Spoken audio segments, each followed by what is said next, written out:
Today we're meal prepping these sweets and sausage skillets. In this dish we've got sweet potatoes, chicken sausage, green beans, red peppers, and sweet onions. Let's get started. The first step, just like always, is to wash and cut all of your vegetables. I'm starting here with my sweet potatoes. I've got 4 medium sweet potatoes, which is about 1,000 grams worth.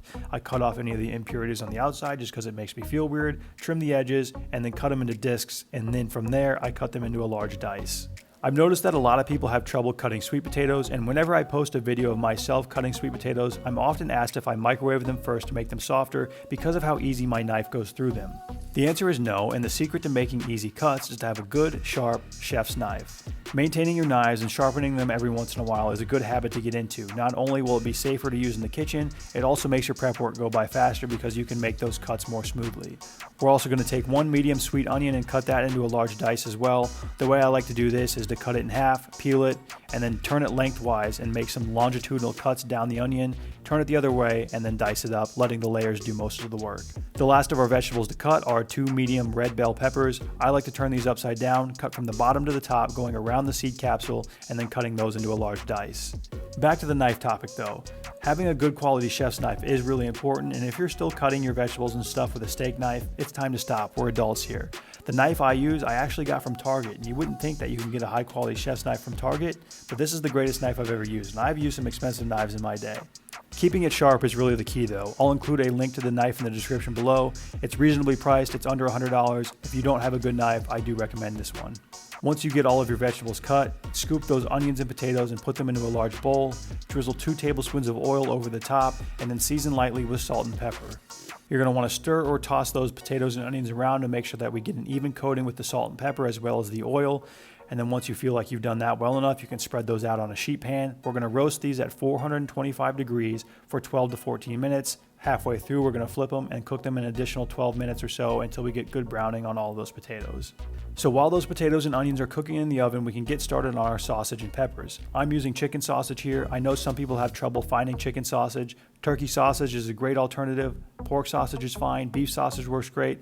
We're talking about sausage here. It all tastes good. The reason I use chicken sausage though is because it is a bit more macro friendly. It's quite a bit leaner than pork or beef sausage, but if you can find turkey, that is pretty comparable. I've got 2 14-ounce sausages here, and I'm just going to cut them into slices on a bias. Cutting them on a bias leads to more surface area, and more surface area means that there's more opportunity for browning.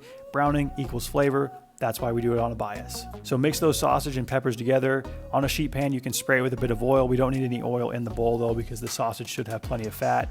And then try to place all of the sausage flat on the sheet pan so that we do get good browning on all those pieces. The sheet pan I'm using here is a little bit too small, so I'm not gonna be able to get all those pieces down on the sheet pan. Not the end of the world, do your best. We're gonna roast at 425 for 8 to 10 minutes. Around this time, your potatoes are probably ready to be flipped, so pull them out of the oven, stir them up a bit, and then return them at 425. Cook for an additional 12 to 14 minutes or until you got good browning. You're going to do the same thing with your sausage and peppers. After it's been cooking, remove it, flip it over, try to get the other side of the sausage, and return it to the oven for an additional 5 to 8 minutes. You can cook these 2 sheet pans in the oven simultaneously. You might find that you have a lot of steam in your oven from the peppers and the potatoes, which can prevent browning. The sausage is going to carry a ton of flavor though, so we don't really need optimal browning on all the pieces of our vegetables. Would it be better to cook these sheet pans separately in order to promote optimal browning? Yeah, probably. Is it worth it? Probably not. Just cook them together. If you wanted to be a real menace, you could just put everything on 1 sheet pan. It would still turn out fine. You're just going to have less browning on all those pieces. Mix everything together in a large bowl, add your potatoes and onions, stir in the sausage and the peppers, and then one thing that I forgot to film is the green beans. But all I did for that was I took some frozen green beans, thawed them out in the microwave, and then we're going to pour those in on top. So these are frozen cut green beans. After I cooked them in the microwave, I drained as much water away from them as possible so that we don't waterlog the rest of our ingredients. Mix all that together. We can season one more time lightly with salt and pepper. Give it a taste test. You can adjust the seasonings as needed. All of the contrasting colors in this recipe make it very aesthetically pleasing, and it is super photogenic. We've got the green from the green beans, the orange sweet potatoes, and the red from the red peppers. If you do decide to make this recipe, snap a picture of it, tag me on Instagram so I can see. I'd love to see what you guys have. This recipe as written makes 6 servings, so you're going to divide all of your ingredients evenly into 6 containers. Just like I always say when we divide our ingredients, as long as you eyeball it and get it close, it's really not going to make a difference. If you wanted to go the extra step and weigh and measure each of these, you could do that to make them perfectly even. Not necessary in my eyes. Each dish has around 467 calories and 23 grams of protein. Ever since I posted this recipe on my site earlier this summer, it has been a hit. I think because it is so visually pleasing to look at and because it's so easy to make, it's just a sheet pan meal. People have been flocking to it. I will include the full written recipe for this dish in the description of the video below, but you can also find that recipe on my website, where hundreds of other meal prep specific, freezer friendly snacks and macro friendly dessert recipes live. Go give it a look, mealprepmanual.com. See you next week.